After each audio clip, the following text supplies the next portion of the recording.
Miyambu Krista Gimingda Taramna welcome Tozari ngasi se sabat taruk sure ngasi ge para si gi mamingna finding rest in family ties imung manungi marida pothaba thiba natraga imung manungi marida pothaba phangba haiba gi maramda ekhoi smaina handak ki sabat ase smaina nainagani ekhoi gi memory text hangdopagi text oina ekoina 2 Peter 3 verse 17 and 18 2 Peter panduk ahum gi pot tara taret ka pot tara nipan adu ekoina muktang yengminase aina sumaina pathok cherake aduna achan basa nakhoina hiram sing asi han na khangba maramna phattaba singi aranbana nakhoibu puthokkhiduna nakhoina nakhoigi Achetpa maphamdagi tadanaba chekshilu. Verse 18 da. Adubu thousanda amasung aikhoigi kanbiba ibungo Jisu Kristabu khangbada chawkhatlu. Haujiktagi hauna matam pumnamakta mangonda matik mangan laysanu. Amen. Haina. 2 Peter 3 verse 17-18 da iduna laye. Joseph ase yamna dharma chenba yamna aligning chetpa imungda poglakhi yamna dharma chenba imungda mahakse haurakhi chawrakhi adumnadi oiraga mahaki imung manung ado perfect pumnamakta sengkhre pumnamakta phakre perfect oikhre haiba makti natte awa anang yana daba nungai daba mot chana daba haibadu adumak laiki adubo adugumba imung manung maraktagi hauraklabasu Joseph hairiba nupa macha ase Jisu Krista gi maramda Ishor gi maramda magi imung manungda tambi khibasing aduna mahaki punsi tungi punsida Ishor gi damak lepa ngamba ama oirakhi imung manunggi hanagi haurakpagi mari aduna mahakpu Ishorgagi makhoi ani gi marakta laiba relationship adudi phajana mol tawbiki haibse aikoina uwe Joseph ki punsi asida mahakpu mirai biba mahakpu launam tawbiba mahakpu namthak tawbiba mingchati hananaba honaba amasung makal khudingi athemba makal khudingi awaba situation kayam hangla thengnarakhi adumakpu adugumba awa anang singi adugumba situation aduda phawba mahakna Ishor bu thadoktana mahakbi panthung pham adu yoba ngamki haibse ekoina khange aduga mahakna adugumba awa anang kayadagi family conflicts kayadagi kramhaina Ishor bu mahakna choose tawkhibra Ishor gi thawja kramhaina phangkhibra haibagi maramda handaki sabat asida ekoina asumaina nainagani aduna ngasigi para asi mapung changdringaida ekoina isai amakak taminase Jisu leiba imung dudi nungaiba na thalli haiba isai do ekoi taminase isai asibo sakpi gadoribi aigi ichinupi Miss Gaijiluriamai Mahabali Brand Sabbath School Infal mangondage ekoi isai ado amuktang hana taminase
Thank you so much, Miss 𝐤𝐻𝐬𝐜𝐻𝐿𝐼 Fajakraba isai, fajakraba khonjel galoina na sakpi kre, ishorna na thakta subor, hen na pibi ba oisinu. Haujike ekoi para adugi mapung aduda changkrase, ngasige para asiso amuka ekoi na para adugi summary, madugi samlap wari sing adu aina hana sumaina. Pijage madugi matungda ekoi gi panelist sing, ekoi gi evangelist sing digi atop churches sing digi hanglak pa wahang singi paukhum ekoina sumaina taminasi Sunday gi parada ekoina yengbaganda dysfunction at home imung manungda mochuna daba imung manung phajana run tawdaba chayet na balaiba phajana pandaba haibagi adugumba imung sing adugi maramda ekoi bo sumaina tambiduna laye Joseph ki wari ekoina khangkhre mahaki imung manung se hana mapa mapugi charon suron digi adumak family conflict leiba dysfunction oiba imung amadi sumaina oirakhi ekoina Abraham gi matamda yengba ganda Sarah amasung Hagar ani gi marakta angang leibagi matangda sumaina conflict leiba do uwe aduga amu Isaac na Esau bu favoritism piraga hena luna tawba nungsiba aduga magi nupi Rebecca na amuka Jacob bu hena nungsiba aduga magi family disorder do koina uwe amuka Jacob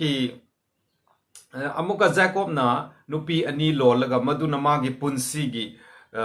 rivals for the rest of his life sumaina oirakhi aduga amuka Joseph ki mayam Reuben asise mahaki mama tonga stepmother ga tuminnaki aduga Judah na mahaki daughter-in-law ga sumaina tuminnarakhi family adu yamna thina tumaina haurakhi habse akoina khange aduga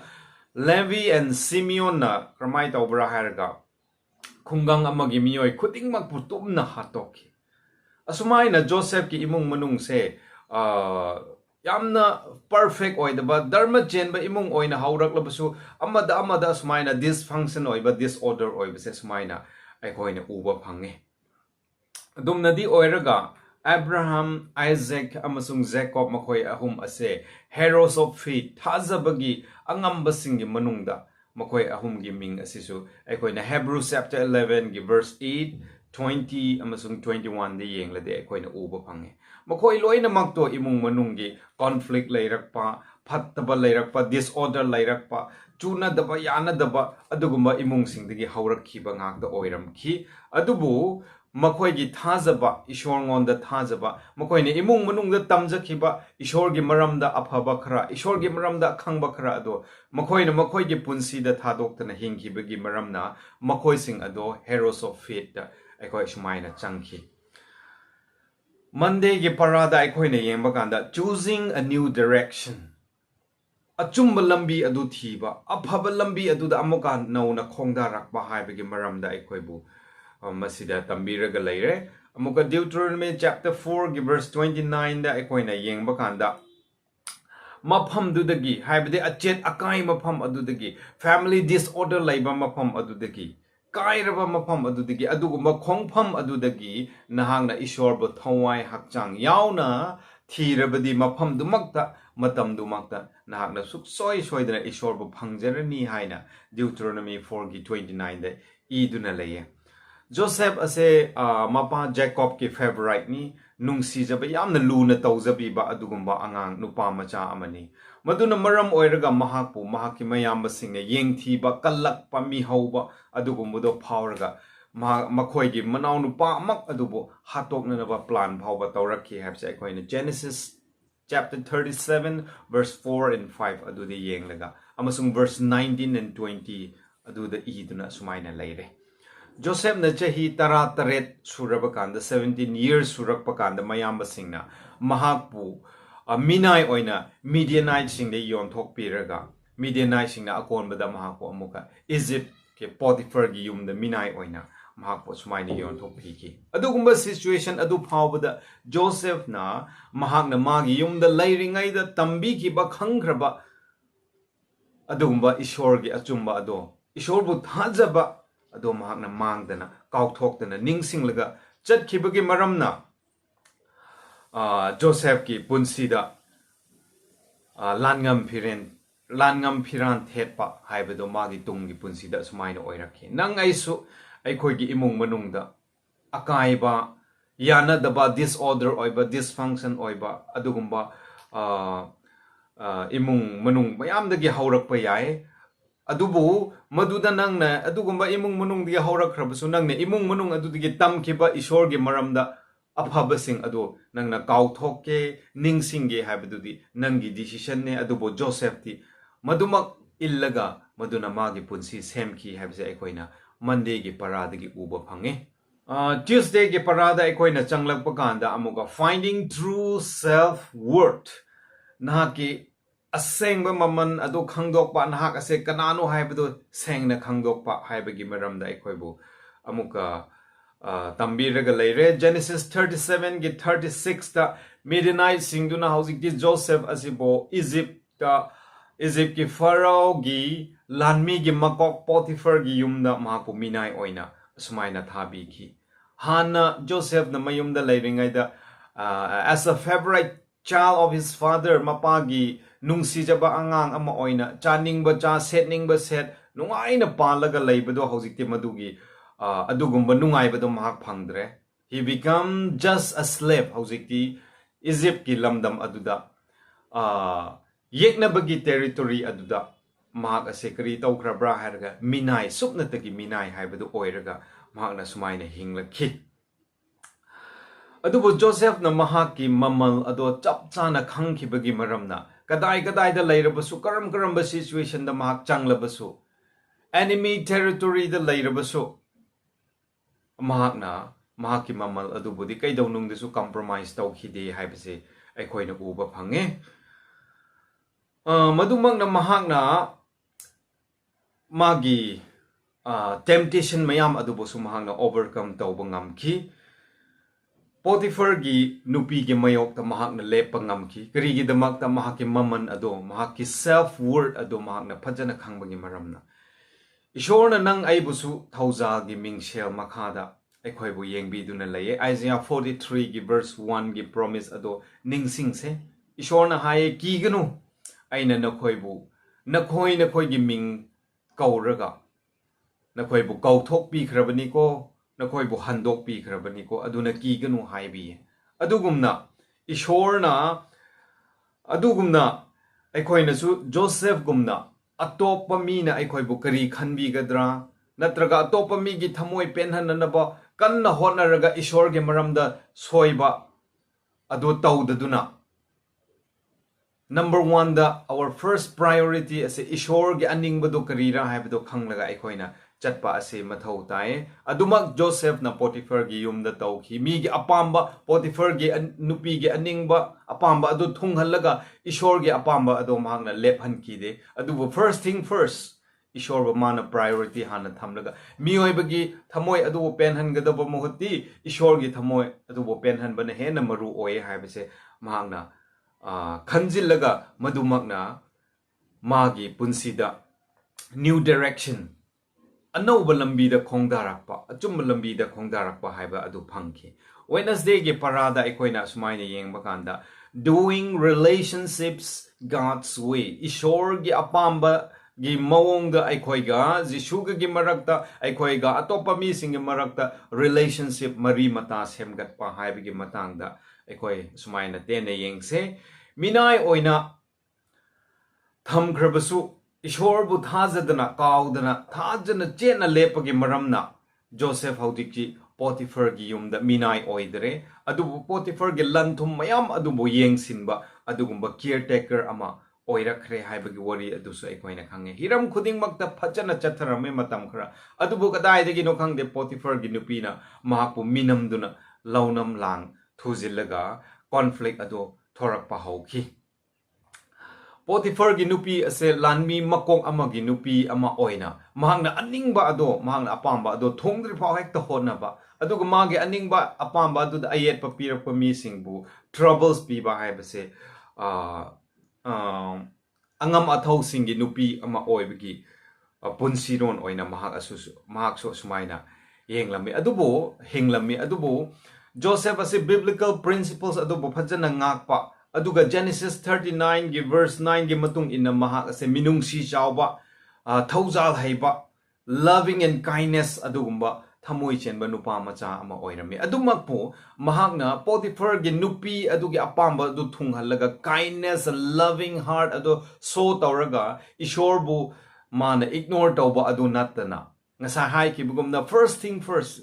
mi gi thamoi penhan gadabugi mahut pudi ishor gi thamoi penhan ba aduna maru oibani haina mahakna Potiphar gi nupi gi apamba du thunghandraga ishor gi apamba adu thunghalaga lepangamki masidige aikoina tamjagadabase karino hairaga nangna aphaba thabak oirabasu nungsibiba thabak oirabasu mateng pangbiba thabak oirabasu showing kindness adu oirabasu karigumba maduna ishorga nangagi marakta yanadaba pap tawgadaba ishorgi yathang thugaigadaba oiradi adugumba thabak adu aikoina khak tawroidabane haibase aikoina Wednesday gi para asidige sumaina tamba phange Howzik Thursday aroiba para adu changlak paganda aikoina maduda the great controversy up close and personal nahaki ayaki punsida achauba chayetnaba challenge thengnaraba matamda nahakna nadroga ayhakna madokramaina tackle tawbara madunangi punsida maduna kari tambibra habgi maramda aikoi asumaina khajiktang yengminase Potiphar mahaki nupina tamkiba report wrong report aranba paudam adubu 100% thajaramba tarabadi khudak adu maktuda Joseph po Potiphar aduna hatoklamba yae adubu Potiphar na mahaki nupina tamkiba report sing paudam sing ado mana pura thajadabagi maramna mahakpu jail da thajin kiba oiramgani haina ngasige lesson asina so amaka ikoibo suggest tawraga laye hoi hojikti mahak jail manung da laikre adubapu jail manung da laina Joseph asibu jail manung da laibasing adubu yengsinba ama oina amuka mahakpu thamme jail manung da su Joseph na ishorbu thajaba mangdana ishorbu thajaba adu chetna mahakna kollaga laikibagi maramna jail adugi mapu oirakhi habise Genesis 39 gi 22 da aikoibu maduna takpiduna laye hoi jail da laiba habisi makpu awaba thabak amani masida nungsi chanana laiba amaga mateng pangnaraga laiba masida relationship pajana laiba habise yamna luna thoe adumakpu Joseph ti madu mayam ado magna under control da thambangam ki karigi dama ishorna mabu yawbi bagi damakta adumaina magna jail aduda yengsillaga lairingaida relationship build tawraga lairingaida aikoina wari sing adu khangre butler and baker aikoina darkha mahi yenba amasung tan yenba makoi anigi maithongda amakpa hainingdaba uneasy adugumba saktam adu uraga maduge privilege maduge opportunity maduge khudong chaba adu laurga Joseph na jail digi thoralaga Egypt da achauba ama mi achauba ama oina amoksu hinglakna naba tanja adu ishorna pibi ki habse aikoina uwe aikoina hingliba taibang panse cosmic conflict ki marakta aikoi yam phattaba chayet naba dysfunction laiba disorder laiba challenges laiba yana daba adugumba marakta aikoi hinglaga laye satan na nanga ishorga gi marakta lairiba relationship adu thugaina naba amasung saitana miyoiba aikoi gi marakta neighbors aikoi gi marakta lainariba relationship asi thugaina naba kanna hotna duna laye haibase aikoi na khanglaga checksin na hingba asi mathau tare asigumba talak sida aikoina jisubu chena lawsinjaba aikoigi thajaba adu manghandaba aikoigi imungdagi tamlakhiba aikoigi imungdagi relationship ishorga hana leirakhiba adu aikoina kaudana thajaraga leiba aduna aikoigi punsi adubu kanba ngamgani haibase ngasigi para adudigi khange madune ngasigi para asigi summary ase pumnamakto aikoi loina sugaina haibadi ngamde maramdi matam asi tenbagi maramna pare hojikti ngasi aikoi wahang khara aikoi hangbirak laye masigi wahang hangbirak liba aigidi iyamba thoe oza Mr. Gaifun Thaimai YNM SDA Church tagi maan wahang khara hangbirak laye masigi wahang sing ase aikoi ge panelist oza ahum evangelist Gideon Gonmai evangelist Gaitawlum Gonmai amasung evangelist Runio Archite makoi ahum dage aikoi paukhum adu mathang sumaina taminase ahan bada aina ekoi ge evangelist Gideon Gonmai da wahang ase sumaina thamjaninge masi oza gaifun thaimei gi wahang ne wahang do ay amuktang pathok charake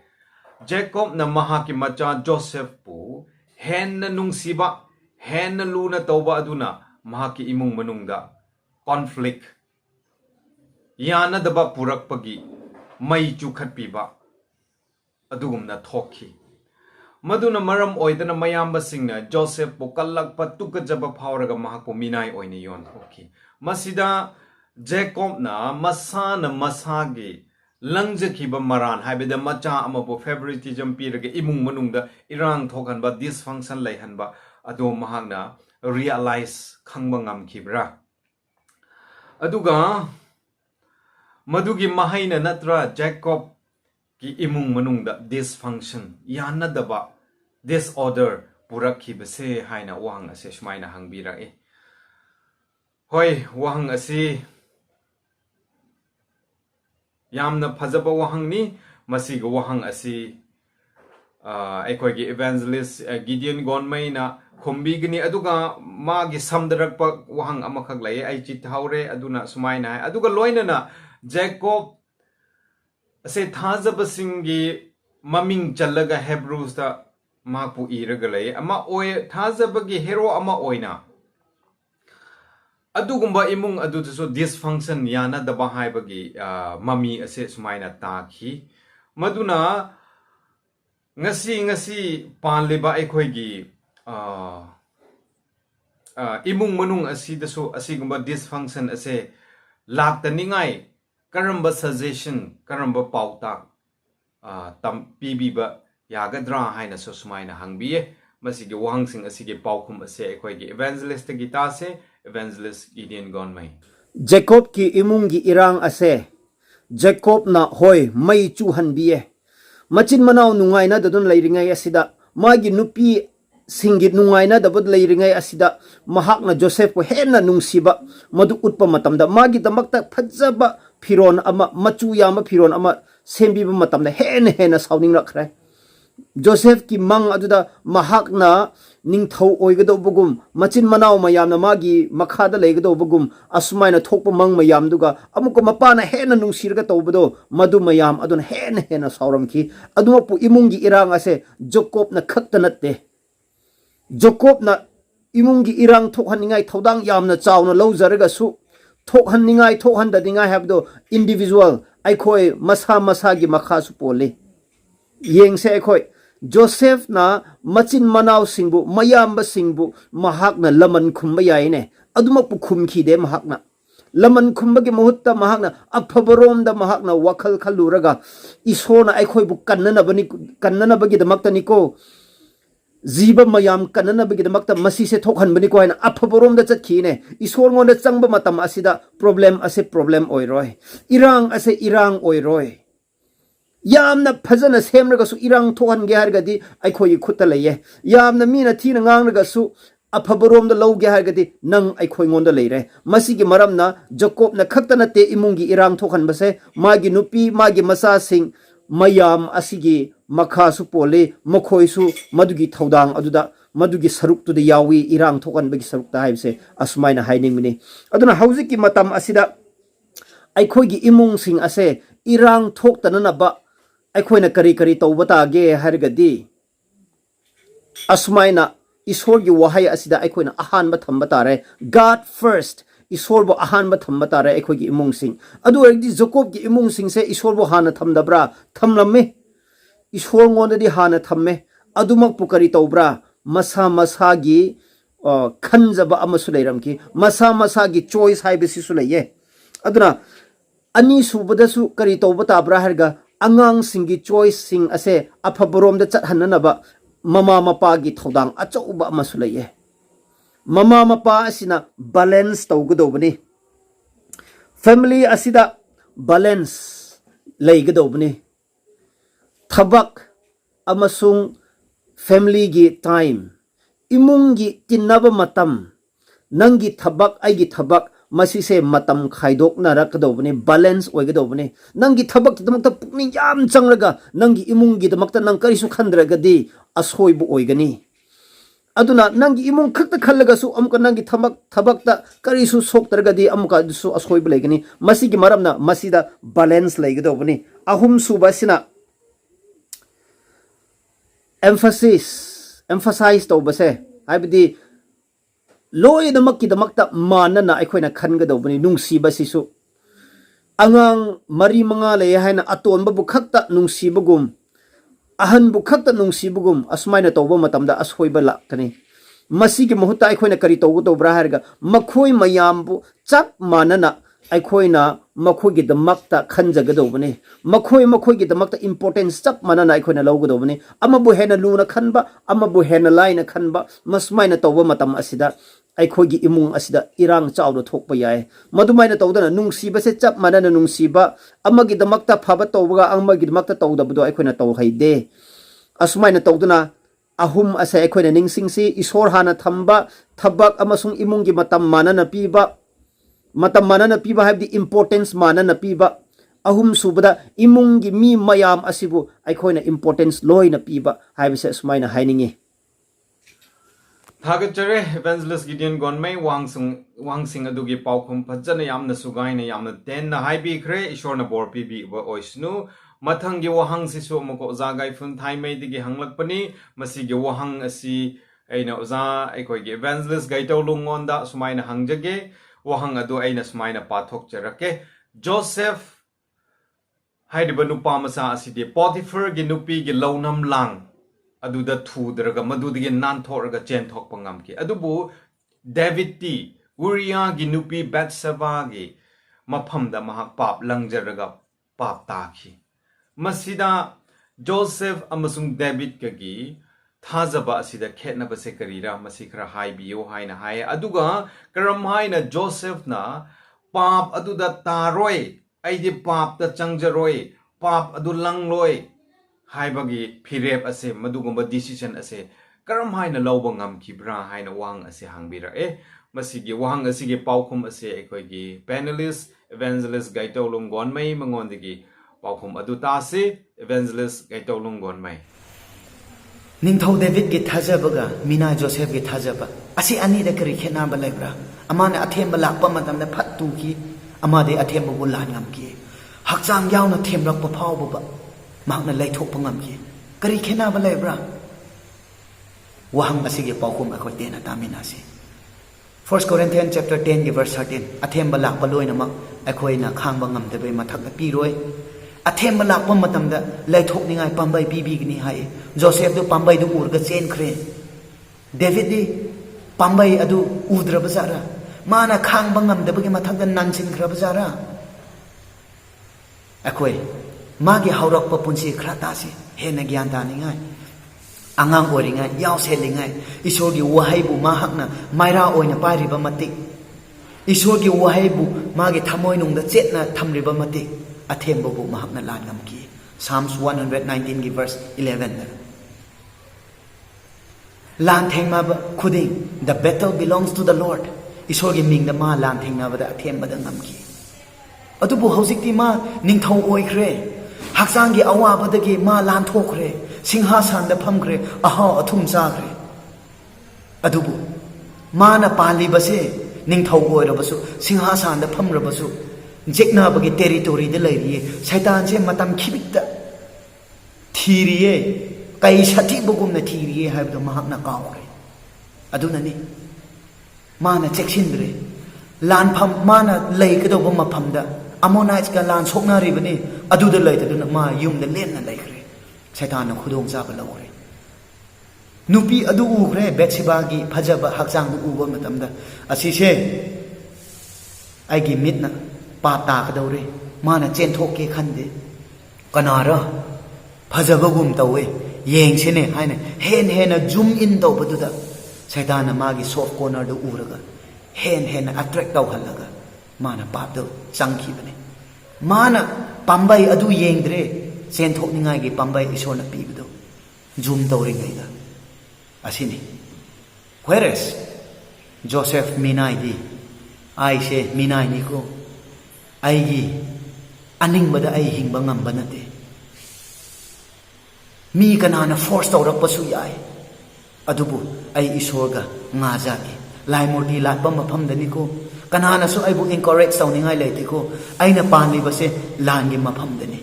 Battleground dani. Aduna ay gi langi pijeto. Full armor da ay hatrabadi. Kra seksin da ba matang da ay natubi ay ko hana. Langi pijet matam kita hapa aduna. Mahakna langam kibade. Consistency lay ba magit azabada. Aduna ay koy seksin si. 1 Corinthians chapter 10 gi verse 12 da. Kana kumbamina ay di thajabada lepe ko haiba singdo matam khibik da chekshillo ko natradi amuka tugani ko hai. If you think you are standing firm, be careful you don't fall. Chekshindra amuka tagani. David na chekshindra baduda mahakna amuk hanna tu khibani. Aisho nangso aina Christian oile Jisu Krista gi mi oi khrage haina nang baptize tawba aduga nangi mingse book of life ta changdam labasu nang ai leiri basidi jekna bagi territory dani lan ge mafam da leirabdi akhoi mitna sing bata bani jekna bana karamai na tawrakadra habda akhoi mitna sing drabdi alert to drabdi 1 Peter chapter 5 ki verse 8 da be self control phajin ba hayo ko nathandabu aduga be alert chekshil ko matam khibikta nangi chekna ba diabol do kai sathi bugumna niti khong duna lai ko chekshin da ba mi bu chani ngai David ningthau chekshin dringai da shaitana khudong cha ba lawra phaki whereas minai Joseph di ay lan phamdani ko haiba recognize tawba aduna mana lan phije hapa aduna athemba lakpa matamda haksang yauna themlakpa matamda phawba asise shaitani haibdu recognize tawga mahakna chen thoki asini khenabada nang amarak thajakre achumbada lekhre haiba aduna nangi punsida adum oigani haiba lete lan phije the full matam kibik hapsiko hapsa aiten hairage. Thank you. Thagas chere evangelist gaitolung gonmai paukhum phajana pibi khre ishorna bor pibi bo oisnu ngasi gi aroi bo wahang ase amuka ai lokhat jage masiso oza gaifun thaimai degi hanglakpani wahang ase ekoi gi panelist evangelist Runio Archite mangoda smaina aina thamjaninge question ado aina smai pathok jarake kari gi damak haiba inbagi mahai oina as a result of obedience oina Joseph na kaisum sangda jail da awa anang thengnaraga len khibra haibadi fruit of obedience oina karigi damakta awa anang ta khibra jail da chang khibra ai khoiso afaba thabak tawrubagi mahai oina awa anang thengnaba laikhrabra haina wahang ase smaina hangi yamna phajaba wahang ni masigi paukum ase khoigi evangelist gi ekhoi smaina tase evangelist Runio Art Joseph ki wari de mi miyamna khangre Joseph sibu anba laitragasu mabu jail da langsingkre wairagasu Genesis 39 verse 21 pamu matamda the Lord was with him haine ko ishorna mabu loina duna leye haina haiki anbada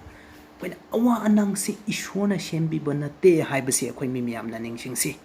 ishorna di akhoi bu awa anang se pibining de tahaning de adubu God allows suffering hai ko ishona yabi haine Romans chapter 5 verse 3 1 Peter 3 verse 14 adina asida Joseph ki aran bakari su laitraga su mabu awa ba phang basi kari gino haina mimyamna hangram ba yai ko asida oi thokpa yaba pokum khra aina thamjage ishona Joseph pu loina biduna laye haibasi akoina khangre aduna ishorna Joseph pu awa anang yahan bi base ishor gi plan ishor gi aning basi fulfill taw haning bagi mabu train tawri bani haibasi akoina Genesis 50 verse 20 pa matam dakra light si phangi aduna ahanba points aduda magi napal dagi lan thoklaga nuluk chaba punsi da hingba tamjaba asisi mabu bibi ba wairam gani Proverbs chapter 15 verse 33 ani subda migi sheba tawba ngamna na ba tambi ba Genesis 39 verse 4 aduga verse 22 to 23 asida ꯑꯍꯨꯝꯁꯨꯕꯗ ꯊꯪꯉꯥꯏ ꯁꯦꯡꯅ ꯏꯁꯣꯔꯕꯨ ꯊꯥꯖꯕ ꯇꯝꯕꯤꯕ ꯃꯥꯕꯨ Matthew 25 verse 20 ꯑꯗꯨꯒ Genesis 39 verse 2 to 6 ꯑꯗꯨ ꯄꯥꯕ ꯃꯇꯝꯗ ꯑꯗꯨꯗꯣ ꯐꯪꯉꯤ ꯃꯔꯤꯁꯨꯕꯗ ꯃꯥꯒꯤ ꯁꯦꯡꯂꯕ ꯂꯝꯆꯠ ꯑꯗꯨꯕꯨ ꯆꯥꯡ ꯌꯦꯡꯕꯤꯕ Genesis 39 verse 7-20 Matthew chapter 5 verse 11 to 12 ꯑꯗꯨ ꯄꯥꯕ ꯃꯇꯝꯗ ꯑꯩꯈꯣꯏꯅ ꯎꯒꯅꯤ ꯃꯉꯥꯁꯨꯕꯗ ꯑꯇꯣꯞꯄ ꯃꯤꯁꯤꯡꯕꯨ ꯄꯨꯛꯅꯤꯡ ꯅꯨꯡꯉꯥꯏꯍꯟꯕꯤꯕ ꯇꯝꯕꯤꯕ ꯃꯥꯕꯨ Genesis 50 verse 21 ꯀꯣ ꯇꯔꯨꯛꯁꯨꯕꯗ ꯃꯍꯥꯛꯄꯨ ꯈꯪꯍꯩꯕ ꯇꯝꯕꯤꯕ patience ꯀꯣ Genesis 40 verse 14-23 ꯑꯗꯨꯒ 1 Peter 5 verse 10 ꯑꯗꯨ ꯄꯥꯕ ꯃꯇꯝꯗ ꯑꯩꯈꯣꯏꯅ ꯈꯪꯉꯤ patience ꯃꯥꯕꯨ ꯇꯝꯕꯤꯕ ꯑꯗꯨꯒ ꯏꯁꯣꯔꯁꯤ ꯑꯁꯦꯡꯕꯃꯛ ꯄꯥꯡꯒꯜ ꯂꯩꯕ ꯏꯁꯣꯔꯅꯤ ꯍꯥꯏꯕꯁꯤ ꯅꯤꯡꯊꯧ ꯐꯥꯔꯣ ꯉꯣꯟꯗ ꯎꯠꯅꯤꯡꯉꯥꯏ ꯊꯧꯗꯣꯛꯁꯤ ꯊꯣꯛꯍꯟꯕ ꯍꯥꯏꯕꯁꯤ ꯑꯩꯈꯣꯏꯅ ꯅꯤꯡꯁꯤꯡꯁꯦ Genesis 4 verse 25 verse 28 ꯑꯗꯨꯗ ꯐꯪꯉꯤ ꯑꯗꯨꯅ ꯖꯣꯁꯦꯐꯀꯨꯝꯅ ꯑꯩꯈꯣꯏꯁꯨ ꯂꯥꯟꯗ꯭ꯔꯒꯁꯨ ꯑꯋꯥꯅꯪ ꯇꯥꯍꯟꯕꯁꯤ ꯊꯦꯡꯅꯔꯝꯕ ꯌꯥꯏꯀꯣ ꯑꯗꯨ ꯊꯦꯡꯅꯔꯛꯀꯅꯤ ꯑꯗꯨꯕꯨ ꯑꯍꯥꯟꯕ ꯑꯩꯈꯣꯏꯅ ꯏꯁꯣꯔꯒꯤ ꯃꯔꯤ ꯂꯩꯅꯕꯁꯤ ꯅꯛꯁꯤ ꯀꯣ ꯃꯥꯕꯨ ꯊꯤꯁꯤ ꯏꯁꯣꯔꯕꯨ ꯊꯥꯖꯁꯤ ꯏꯁꯣꯔꯕु ꯑꯅꯤꯡꯕ ꯁꯤꯁꯤ ꯇꯧꯁꯤ ꯖꯣꯁꯦꯐꯀꯨꯝꯅ ꯑꯩꯈꯣꯏꯒꯤ ꯄꯔꯁꯣꯅꯦꯜ ꯀꯃꯤꯠꯃꯦꯟ ꯃꯥꯒꯨꯝꯅ ꯂꯩꯔꯒꯗꯤ ꯑꯩꯈꯣꯏ ꯑꯋꯥꯅꯪ ꯊꯦꯡꯅꯕ ꯃꯇꯝꯗ ꯑꯩꯈꯣꯏꯁꯨ ꯃꯥꯒꯨꯝꯅ ꯂꯦꯞꯄ ꯉꯝꯒꯅꯤ ꯑꯍꯥꯟꯕꯗ ꯖꯣꯁꯦꯐꯅ ꯏꯁꯣꯔꯕꯨ sincere with heart ko tamoy sheng na isorbu thijay hai Deuteronomy 4 verse 29 aduda reference pa yai ani subuda akhoi gi commitment si isorbu commitment pi basi leng roi da bani Joshua 24 verse 15 Joshua na haibugumna as for me and my house aigi imunga aidi isor gi seba si tawgni haina haibugumna akhoi gi commitment pi bu matamda leng roi ga dawbani hayeko a daily fellowship isor ka numit khoding fellowship si leimina ga dawbani hayeko aduga isor gi standard truth asisi isor gi asheng ba standard si akhoi gi thamoi da thamjaraga leiga dawbani Proverbs chapter 8 verse 10 aduna aroi bada we should not procrastinate Isaiah chapter 55 verse 6 and 7 haibugumna we should not procrastinate hayeko akhoi si hayeng tawgni hanjik tawgni konna tawge haina procrastinate tawgno haye karigino haraga seek the Lord when he is found or else he will not be found ko mana phangringai da ma leiringai da akhoi thi se hayeko adu oiragadi akhoi su Joseph kunna awanang tahalagasu aranba leitragasu akhoi su lepa ngamgani haibasi mi miyam da thamjaningai. Thank you so much, Evangelist Runyo Archite. Wang aduge paukhum phajana nang na pibi kre ishorna bor pibo oishnu. Wang hangbirak kiba Oza Gaifun Thaimei Wainem SDA Church tagi nahak pusu yamna thagat jare nahak na ikoi gi channel asibu support tawbiraga sabat khuding gi wahang kaya hangbirak tuna ikoi bu lesson sing ado hen na khanghan biba hen na thizin hanba adugumba ge tanja pibi bagi damakta nahak pusu ishorna bor piba oisunu yamna thagat jare aduga ikoi gi panelist sing wahang sing adugi paukhum pibi kiba ikoi gi panelist sing busu yamna thagat jare ishorna bor piba oisunu hoi ngasi gi para da ikoi na tam khibagumna ikoi gi imung manung dasu dysfunction oiba mo chuna daba yana daba awa anang kaya dagi haurakpa imung ikoi laye haibase ikoi na khange masigumba imung digi aidi lakte haibase ikoi ngamloi karigumba mafam amadidi ikoi gi imung asidu disorder dysfunction asi laye haibase ikoi na khange adubu madu sing aduna ikoi gi thajaba bu manghandanaba Joseph na fajana lepkhibagumna magi imung manungdagi laikiba relationship isorga laikiba relationship adugi ties aduna makpo adum punsin kiba adugumna ikoi so adugumba attack akai achet akai gi imung digi haurak poirasu isorbu thajabagi relationship adudi manghandana leiraga ikoi gi punsi da isor gi bor phangba amamam oise ngasi gi lesson studies ase hawbadigi aroiba phawba meaning tabi riba viewers sing na koi mayambu amuka hanna thagat chare aduga ikoi gi panelist sing isai sakpi gi ba ichenupi mahakposu thagat chare matam asi na koina phajana lobbi bagi damakta mathangi hapta da so ikoi lesson number 7 ado puraga amuka lakcharakani kanagumana lesson 7 aduda wahang hangningba comment tawningba idea share tawningba lairabadi makhada piriba aigi telephone number asida nakoina WhatsApp tawbirao call tawbirao adu oiradi nakoigi wahang nakoigi comments nakoigi idea mayam adu aikoi mathangi lesson studies da aikoi suksoi soidana sumaina yauhanjarake ngasigidi aikoi matang asida sumaina loisilage mathangi hapta da aikoi amuk unase mayambu ishorna bor pibi